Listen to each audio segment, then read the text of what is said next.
What is up, Ravens flock? Huge shout out for your support for the 410 Sports Talk. James and Glenn are the best in the business. They're killing it right now. They love talking Raven talk. Make sure you go subscribe to their channel. Let's go Ravens. Big trust. Welcome in, everybody, to another episode of 410 Sports Talk. I am James Haskell, along with my co-host Glenn Martin, and we are excited to have a new friend and guest of the show, Jon Heath from the Broncos Wire, managing editor over there. Jon, thanks so much for taking the time to spend this evening with us. How are you doing? Yeah, I'm glad to come on. Thanks for having me, guys. I'm doing well. Absolutely. Now, I know that the Broncos fans have got to be riding high, 3-0 at this point. We're excited to get right into it. But before we do, of course, we got to talk about our awesome sponsor. Isn't that right, Glenn? Absolutely. CBDX is not your average CBD company. We've all tried CBD and none of it is like the real deal. But CBDX is the real deal, and CBDX.com ships it right to your front door. So right now, our listeners get 20% off their orders from CBDX.com with promo code 410. And CBDX makes delicious gummies, amazing flour, and tremendous cartridges. All products look, smell, taste, and feel the same. And the best news, they actually work. So CBDX.com is the future. So go to CBDX.com, enter code 410, that's 410, for 20% off all orders and a free gift from the team at CBDX. So if you haven't used, please don't use CBDX products before driving, operating heavy machinery, or getting tested, of course. But don't forget to enter promo code 410 for 20% off all orders. CBDX loves football, and that's why they are here. So show CBDX some love and support the show. Get your 20% off and your free gift by using code 410. But getting back to why Jon is here, and thanks again for joining us, Jon. But I want to take you back a couple months because I remember during the draft process, there was a lot of speculation. A lot of people were assuming that the Broncos were going to try and grab one of the quarterbacks available in this past draft. So how surprised were you that the Broncos decided not to select a quarterback in this year's draft? Yeah, initially I was very surprised when Justin Fields was there at 9 and they opted not to take Fields. I was kind of shocked, especially because a lot of the reporting, I don't know if the Broncos intentionally let out smoke screens, but it kind of seemed like a lot of reports indicated that they liked Fields. So when he fell there at 9, I was like, oh, okay, we'll take Fields. And then they went past Surtain. And I was surprised, but then afterwards with George Payton, the GM, talking about it, and Vic Fangio, the coach, talking about it, it kind of seems like they just weren't sold on Fields really at all. And they might be wrong about him, but just from a logic perspective, like if you're not sold on this quarterback being a franchise quarterback, of course you're not going to use the 9th overall pick on him. So I was surprised, but then with their reasoning, I understood where they were coming from. We'll see if it pans out or not. Right now, Fields isn't looking too hot with the Bears, but the Bears aren't giving him a whole lot of help either. So we'll see where Fields' career goes, and we'll see where Surtain's career goes. I think Surtain's going to be a real good lockdown corner for more than a decade. So I think they didn't really go wrong with who they picked. It's just a matter of what's going to happen with Fields. If he's a franchise guy, they might end up regretting that. Yeah, certainly. I was very high on Justin Fields. Thought he was the second best quarterback in the draft. So that will be interesting. And it was a shocker for me too, as well, especially with Elway being involved. Of course, him being a quarterback himself. But staying on quarterback, has Bridgewater been good enough so far to secure his spot as quarterback next season? Or is this just a bridge gap thing still at this point? And then, on top of that, what does all this mean for Drew Lock?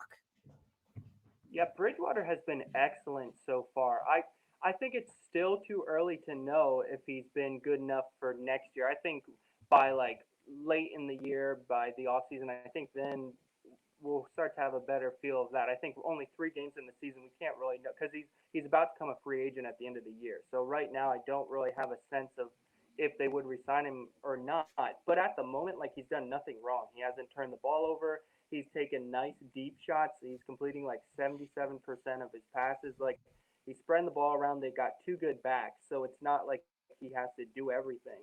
And when he's been on good teams in the past, he made the Pro Bowl with the Vikings and with the Saints. He won games with them. And granted, the Saints then I think were better than the Broncos are now. But my point is when you put talent around him, I think you can win with him. And obviously, the Broncos, they've had an easy schedule to begin the year, but Bridgewater has been good enough to win. And obviously, they're 3-0 with him. So I think he's done nothing wrong so far. Like, that could change even this week. It will be their first real test. If he struggles a lot this week and struggles as the season goes on, I think he will just be a short-term guy. But as of now, I would say he's done nothing wrong. He might be looking at an extension, but I think it's too early to say that. For Drew Yeah. Lock, I think it was a very bad sign that he wasn't able to win the job because Bridgewater, he's getting up in his upper 20s.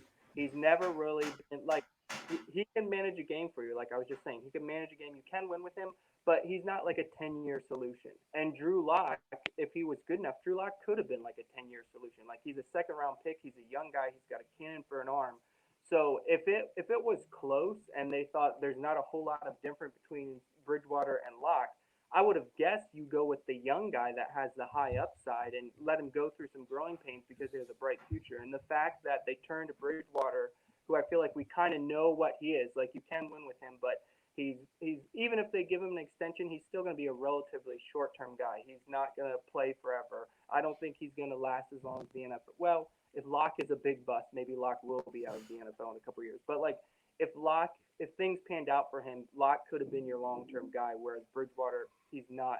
So I think it doesn't look good for Locke at all. I don't know what's going to happen with him. I don't know if they'll trade him to someone else that wants to give him a second shot because I really don't see Locke getting another chance in Denver. I think if it comes to the end of the season and they don't give Bridgewater an extension, I think they're going to try to like trade for an Aaron Rodgers, or if Sean Watson is cleared, maybe trade for a Watson or draft your quarterback next year. I think if Locke was going to be the guy, I think he'd be the guy right now. Mm. Yeah, that's going to be an interesting kind of off-season storyline to watch. Is how good, and I guess that remains to be seen how good Teddy is, throughout the rest of the season, and that could certainly impact that decision. But behind those guys at quarterback, the Broncos have a really talented two-headed monster at running back this year in Melvin Gordon and Javonte Williams. So tell us a little bit about these guys. How does Denver like to use these two backs, and how do they complement one another? Yeah, they're really honestly they're kind of similar in that both of them could stay on the field all three downs. Both they're obviously good runners. They both can catch the ball in the backfield, and they're both very competent pass blockers. And that's one of the reasons why the Broncos moved on from like Philip Lindsay. A lot of Broncos fans are really upset about Philip Lindsay, but he really didn't contribute a lot as a receiver out of the backfield, and his pass blocking was just not good enough. Both Gordon and Williams, both of them could be like an every down back, but I think what the Broncos want to do is they want to split them pretty evenly. And through the first three games, they've been nearly 50-50 splitting them evenly. I think it's just because they want to keep both guys fresh because they're both good backs. If you keep both of them fresh, it's going to keep their legs late in games. They're able to break off a run when like a defense is wearing down. Whereas if it's just Williams getting 15, 18, 20 carries a game, he'll wear down.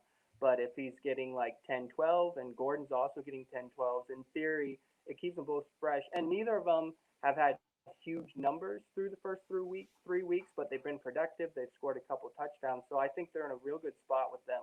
Long term, Williams is definitely the guy. Gordon is going to become a free agent after this season, and they're very, very high on Williams. But I think just right now they figure why you got Gordon, why not lighten the load for Williams? Yeah, certainly. And we know if anybody knows the value of having, a high powered backfield, it's the Baltimore Ravens. So we totally get it. Certainly we'd like to have our guys that we, anticipated having at the beginning of the season. But switching over to the other side of the ball, the Broncos defense has been really good this year against the run and the pass, top 5 in both. What makes this defense so tough to play against? Well, I think they're definitely built to build a lead and defend it because their secondary is phenomenal. They got 3, 4 really good corners. I think I might be biased. I might have orange and blue glasses, but I think that their safety tandem is one of the best safety tandems in the NFL. So when you have such good corners on the outside, such good safeties, and then when you add to that, they've got good pass rushers. And right now, Bradley Chubb is hurt, but Malik Reed, his backup, who's starting, Reed led the team in sacks last year when Von Miller was hurt. So Reed is competent to fill in. And then obviously you got Von Miller. So when you got 3 good edge rushers really good coverage. The Broncos' first 3 games, they didn't play teams that were very good, and so then they were able to build a lead and they were able to defend it, and teams have to throw on them. And then Miller and Chubb and Reed, they get after your quarterback, and you've got such a good secondary. They've got 4 interceptions through 3 games. So I think it's really if I think honestly this week is going to be a huge tell of how good the Broncos defense really is, because the first 3 weeks teams didn't really have an opportunity to run on them because they couldn't. They had to throw to try to get back in the game. And the Ravens, they want to run. Like they're built to run the football. Even with losing all the backs you've lost, you still have such a productive run game. And Lamar Jackson, he's like the 4th leading rusher or something in the NFL right now. So they can still run the ball. And the Broncos haven't really faced a test like that. So I'm very curious to see how they're going to hold up against the run because, like I said, they're built to build a lead and defend it. Gotcha. Interesting Yeah. stuff. Yeah. The Ravens offense will certainly test any run defense that they run into, no matter who's in the backfield with Lamar Jackson. But I understand that, look, nobody understands the injury bug better than the Baltimore Ravens this year, having 15 or 16 players on the IR, and most of which are very key contributors. But I understand the Broncos have also been bitten by the injury bug, especially as of late. So who is at risk of missing this week's matchup for the Ravens or against the Ravens? Yeah, they already have a handful of guys on IR, like Bradley Chubb, he's on IR. Ronald Darby, one of their starting cornerbacks, he's on IR. And then KJ Hamler, they just lost him. He's a receiver. Jerry Jeudy, another receiver, he's also on IR. So those guys definitely won't play. And then on top of that, their 2 starting guards, Dalton Reisner and Graham Glasgow, both of them are dealing with injuries. Both of them did not practice Wednesday. And the Broncos just signed 2 guards to their practice squad. So that kind of seems like that might be a sign that the 2 starters are trending towards not playing. And practice squad guys, you can call them up to the active roster on game day, and then they can revert back to the practice squad on Monday. So I think they're putting security in place in case those 2 guys can't go. And if those guys can't go, they got Moody is one of their backup guards, and Miners is their other backup guard, and one of them's a rookie, one of them's a second-year guy, and they're both very promising. They're very high on them. They've liked what they've seen from them, but they're so young and they're so inexperienced. Like Moody, this would be his 3rd NFL start. Miners, it would be his 1st NFL start. So like long term, I think they're both 22 years old. I think they're both gonna have good careers in the NFL, but they're so young. Going up against a good Ravens defensive line, I think that could definitely be a concern for the offense. Interesting stuff there, especially with the rotation there at guard, and of course, I gotta ask how is Garrett Bolles a fan favorite out there? There seems to be some hot and cold about Garrett Bolles. I gotta ask, being that we went to the same school, I think he's pretty awesome. But what's the take on Garrett Bolles? Do people like him? People hate him? I heard a lot of different takes when it comes to that guy. Well, his first few years in the NFL, I think a lot of fans really did not like him. I think he was very much not appreciated his first few years because he had so many holding penalties and he had a decent amount of sacks allowed. But the Broncos, they brought in Mike Moonchuk as their offensive line coach, and I think that was huge for Bolles. I think his first year under Moonchuk, he still had a decent amount of holding penalties, and fans were still unhappy with him. But then last year was his 2nd year with the offensive line coach, and I think it did so much for Bolles. His holding penalties were way down. His sacks allowed were way down. And Bolles, he either was a Pro Bowl alternate or he did make the Pro Bowl. I don't recall. And he was in contention for All-Pro as well. So last year he was just phenomenal. This year just in time for that payday, right? Yep, exactly. Just in time to get paid. He really bounced back really well. So now I think fans, they've got no problem with him because when you're doing well, playing well, everybody loves you. It's just when you're struggling. His first 3 years in the NFL, he struggled and everybody was unhappy with him, but now he's playing well. Shouldn't say nobody. There's always going to be people that are unhappy, but generally fans are big Bulls fans in Denver. Awesome. Yeah. I'd throw that one in there for sure. Yeah, Jimmy always likes to check in on his Utes around the league, right. No doubt about it. But head coach of the Broncos, Vic Fangio, and offensive coordinator of the Ravens, Greg Roman, have quite a history coaching together on multiple staffs throughout their careers. So who do you feel is most aided by that familiarity, if either, with one another's system? This is an interesting question, John. I like this one. Yeah, I don't know. It's such an interesting thing to think about because I was just talking to on the Broncos Wire podcast the guy that co-hosts it with me. He's actually in Boston and he's a Patriots fan, and he was talking to me about like does Belichick knowing Brady benefit Belichick more, or does Brady knowing Belichick benefit Brady more, that kind of thing. And I was like, that's an interesting question. Like honestly, I don't know that it makes a whole lot of difference because I think it really comes down to execution. Even if like you know tendencies and you're like, okay, in this situation, more often than not, he liked to do this, so we're gonna call this to defend that. Like if your guys aren't executing it, it doesn't really matter if you're prepared for it or not because NFL teams they watch film and they know what teams like to do, even if they didn't like used to coach that guy or coach with that coach. Like for the most, like there will be some things that they're not expecting, but for the most part, I feel like teams know what they're gonna get, and it's just a matter of execution. Like your players, they gotta be aware, they gotta be alert to it and see it coming, and then they gotta put in the performance to execute it. So I think it helps to get some background info, but I think they're going to see on film what they're going to see on film regardless. And I think it comes down to the players more than the coaches knowing tendency. So honestly, I'm sure it's some factor, but I don't know how much of a factor that honestly is too much. Gotcha. Yeah, it's definitely interesting to watch. Like you were talking about the Brady Belichick and then obviously Roman and Fangio, the chess match in general, because you can also use that familiarity against someone, right? To set up a trap and they're thinking, oh, I know what he's doing here. And then boom, you catch him unprepared. So certainly it can go both ways in benefiting someone and then hurting someone. But and I want you to answer honestly here, John. Are you at all surprised that leading the AFC West 3 weeks in are the Broncos and the Raiders? Yeah, I am surprised that it. I'm sorry, you cut out for a moment there. No, you're good. You can go ahead. Getting to the Broncos and the Raiders, I'm definitely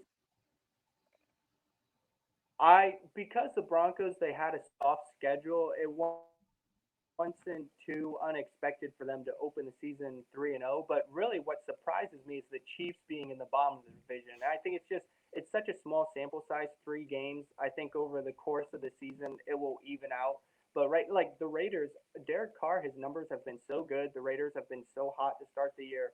I've honestly been more surprised by the Raiders than the Broncos because I kind of had a feeling the Broncos might open 3-0 because it was such a soft open. So I am surprised, but I think over the course of the season it will even out and be more of what we were expecting. I think the Chiefs will be right back in contention before long.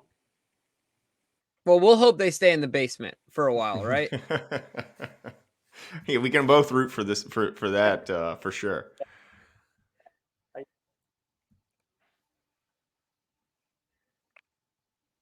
There we absolutely. go. Yeah. Okay. Okay, there we go. Got him back. Okay, it's a little glitching there, but I wanted to ask you also with the Ravens coming into town. I know you said it's kind of been a soft opening, hasn't really tested the Broncos as of yet. But what in your opinion do the Ravens need to do to secure a win against the Broncos on Sunday?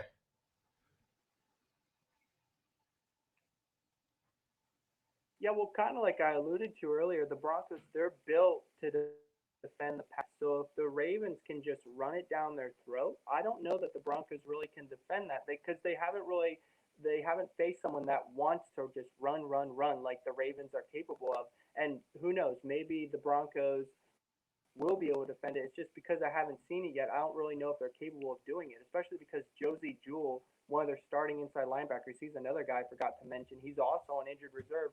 So they got a first year starter or a first year player starting at inside linebacker, Justin Sternad.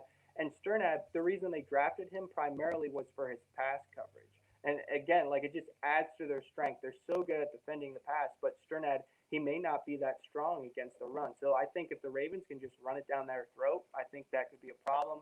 And if the Ravens are able to slow down the Broncos rushing attack, especially if the Broncos have 2 young guards starting and they just blow up the middle of the offensive line, if they Mm. blow up the Broncos rushing attack and force Bridgewater beat them over the top with the Broncos They're without KJ Hamler. They're without Jerry Jeudy. The Broncos offense, they could have some struggles. So really, I think defending the run is what you watch for on defense, and then on offense, it's those two young guards. If the two starters aren't able to play this week, those two young guards, they could really struggle against Baltimore's front. Yeah, that could be a tough ask, a tall task, right? To say, hey, Calais Campbell's out in front of you. Good luck, type situation. That would be really brutal for. I'm sure not any guy going into the NFL, not any of their dream scenarios as their first start or being new in the NFL, saying, all right, let's go up against a future Hall of Famer, right? But so gotta know, John, what. Oh, go ahead. You're good. I was just saying, did they just get someone like off of COVID reserve? One of the good defensive linemen just came back today, I believe. Yeah, they got a few guys back. They got Brandon Williams back, Justin Houston, and emerging star Justin Metabike, who really could be the most impactful of the group, despite the bigger names next to him. Absolutely. Yeah. All right, Jimbo. It's time. We got to put his feet to the flames. We got to ask John for a prediction for this Sunday. Who's going to win and by how much, John?